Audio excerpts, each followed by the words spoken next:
మిమ్మును దాసులని పిలువక స్నేహితులని పిలుచుచున్నాను. యోహాను సువార్త 15వ అధ్యాయము 15వ వచనము. కొంతకాలం క్రిందట జర్మనీకి చెందిన ఒక ప్రొఫెసర్ గారు ఉండేవారు.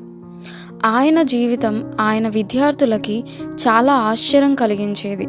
కొందరు ఆ జీవిత రహస్యమేమిటో తెలుసుకోవాలని నిశ్చయించుకున్నారు.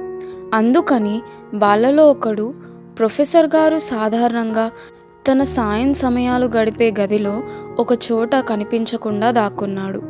ప్రొఫెసర్ గారు కాస్తంత ఆలస్యంగా ఇల్లు చేరుకున్నాడు.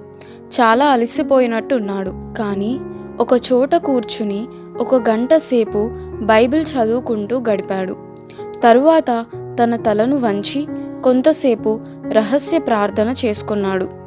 బైబిల్ని మూసేసి ఎవరితోనో మాట్లాడుతున్నట్లు ఇలా అన్నాడు: ప్రభు అయిన యేసు, ఇప్పుడు మళ్ళీ మన ఇద్దరి మధ్య అంతా చక్కబడిపోయింది కదా, ఇంకేం గొడవలు లేవు కదా. యేసు హృదయాన్ని ఎరగడం జీవితంలో సాధించదగ్గ అత్యుత్కృష్టమైన విజయం.